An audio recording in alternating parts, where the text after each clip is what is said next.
Good morning, everybody. It is September 11th, 2020. Welcome to all of you. Hope your Friday's off to a good start. First and foremost, we need to take a little bit of time this morning as a remembrance of the events of 9/11 and all the lives that were lost, all the families that were affected by the loss and the crippling injuries and mental health aftermath, aftershock. It was like throwing a stone into a still pond. The ripples just radiated out for years, and we need to remember. We need to stay vigilant. And I'm kind of glad this year that some of the bigger profile politicians are heading up to Shanksville, Pennsylvania, where some of the passengers had the guts to try to overpower the hostages, and as a result, the plane went down. And they really are true American heroes in the sense of we'll never know what might have been prevented, but it probably wouldn't have been a good thing, right? So I'm really hyper focusing my attention on those brave people and those passengers, sadly, who went down on that flight. So I'm glad to see that, and I do remember today. I got a very interesting. This person says they're trying to understand the topic of terminations and things on strikes and terminations on YouTube. And it was interesting. Their question is, Rosie, I'd love to hear you bullshit most of the time. And I was particularly intrigued by the topic of terminations. There are lots of videos out now describing things from the subscriber and viewer point of view. But what do you think? What you think about the process from the YouTube point of view? Can you share some perspective on that? Well, I can share some, certainly. Thank you. BS or first class. I appreciate that, right? Was that what we call passive aggressive? I love you, but looking at things from YouTube's perspective, when you talk about channel terminations and things like that, you got to understand the scope of what YouTube deals with. Starting many years ago,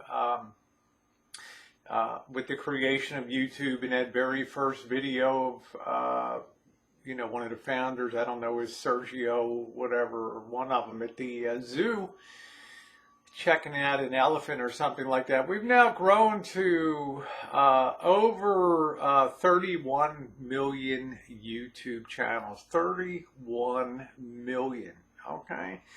YouTube has now surpassed cable TV, network TV. It's become the real go-to place that networks want to put their stuff on and creators want to put their stuff on. And it's become a real icon in terms of entertainment, information, and things like that. But with that comes a lot of responsibility and a lot of potential headaches. If you have 31 million channels on YouTube, and let's just say about 20% of them are actually, let's say about we'll just say half of them dip their toe into the water of content creation. So we're talking about 15 million content creators. Maybe 10% of those people are very active YouTube creators once. So now you're down to 1.5 million very active channels on YouTube.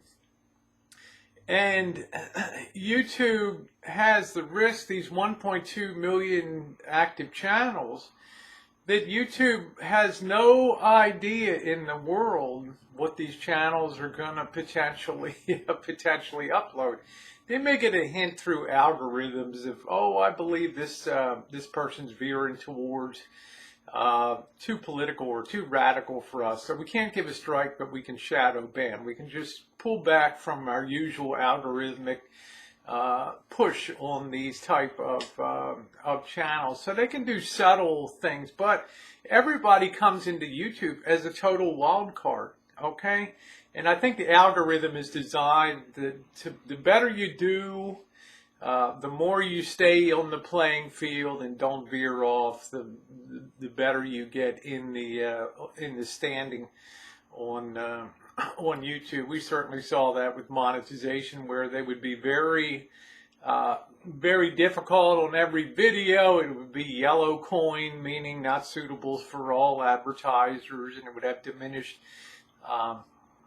advertising. But then as you appealed and the algorithm got the fact that you know what's good for YouTube business, then you start to get less and less, and you get green and good to go on things. So it's an evolving process. But as far as terminations are concerned, when you have 1.5 million active channels, you don't know what people are going to put up.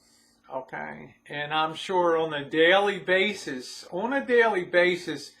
would say that there's probably something on the order of 500 to maybe 600 channels that may get terminated on a daily basis, each and every day. And remember, YouTube is an around-the-clock operation. It's got different languages, operators, and technicians and programmers that have to know so many languages around the world. It's quite an investment, because they don't know what you're going to put up. The networks, the cable companies, YouTube knows what they're going to put up. They don't have to be too diligent. But when it comes to what you and I put up, it's a real wild card. They can get in legal trouble. They can get in advertiser trouble, like they did 2 years ago, when things were out of control, and then the COPPA, Child Online Privacy Protection Act, came in. All the things legally that were done forced YouTube to really make a lot of changes and become probably much more stringent in the process. So you have to look. Some people will claim as they come in and they're terminated and they appeal it and things like that, that YouTube is going to look at the totality of the channel. And in my opinion, YouTube has too much flow to go through and peel back the onion and start to learn all aspects about your channel. You come into them as just another, let's just say, another apple on the conveyor belt. Okay, they got no context. They don't know where you came from. They'll determine where you're going in this sorting process. The bad apples get pulled out, but to expect them to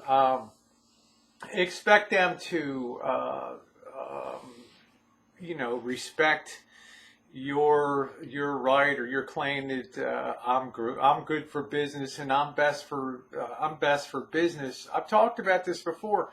If the sum total of flagging and long forming and things like that reaches the totality where it's too consumptive, and all those, even algorithm takedowns of videos and things for strikes, not termination, they all require a human look over. And if you get enough of that every time you flag, somebody's got to look it over.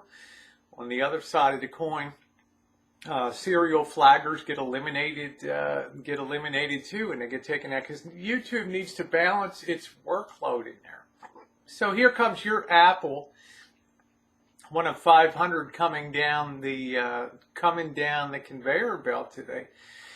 YouTube, in my opinion, may look at basics, figures, and things, but I'm sure there's isolation down there in YouTube that they don't want people distracted by. You know, the people that issue initial strikes are in one department. The people that handle channel terminations are in another part. The people that handle legal stuff, copyright, they're in another part of the program. Okay? And then you have what's called the trusted flaggers, that are people out there that you don't know about, that have the fast track if they flag something on YouTube. But the point I'm trying to make is, from a YouTube perspective, it can be very, very consumptive of time and of energy, and you're not necessarily going to be seen in the light. Just, you come to the termination department, and they're not going to go look at all the totality of things. What they're going to do is focus on that particular incident with one question and one thought in mind. We need to verify whether the initial boom trapdoor that opened, that took out the channel, did things the right way. Okay? In other words, when a channel gets terminated, particularly one that's done in one fell swoop, you better believe that a human being was involved in looking that over. It's not to say that it can't come back, because mistakes are made. The algorithm does make mistakes, but once a human being looks over things and evaluates that apple coming down the line, the machines are gone, suspended for that moment in time. And the only thing that person in the terminations department is going to do is answer the question, did we do the right thing in this case? In other words, did the initial person that pulled the trapdoor, were they correct or not? They're probably trained not to look at how many subscribers you have, not to look at whether you're monetized or not. They want you solely focused on that, because you could introduce bias into things. And I think YouTube works very hard not to put bias in their decision making. So they strip out all the other things, and they just focus on the event or the events. And they've got to have a reason to bring you back. They have to have either failed in the mission and made a mistake, in which case they'll bring it back. Or in the case of strikes, they recognize, okay, because we have many different people around the world and things get flagged. Okay, this person was a little over eager with the strike button, and okay, we're gonna take that back there. But I really believe when it comes to evaluating terminations and things, I'm probably conservative. Maybe it's 1,000 a day that have to be reviewed, and tens of thousands of strikes on a daily basis. And I believe all that feeds into the algorithm of whether or not you're best for business. And if you become too consumptive of resources, probably weighs against you in the end. And now, these are just my thoughts, okay? My opinion, for whatever this person said, bullshit, it's worth. This is just my guess. If you're running that kind of operation where you have a lot of potential liability for what's uploaded, can affect advertising revenue in the future. It can affect the political realm. People can go crazy and demand more protections.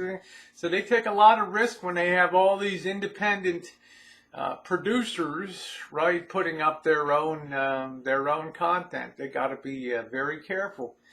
And what we think might be best for business for YouTube may not be best for business on YouTube at all.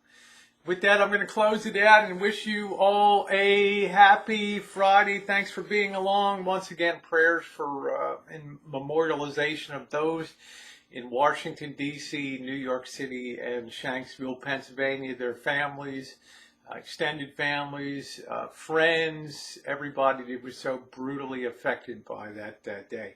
Your thumbs up are appreciated, and thanks everybody.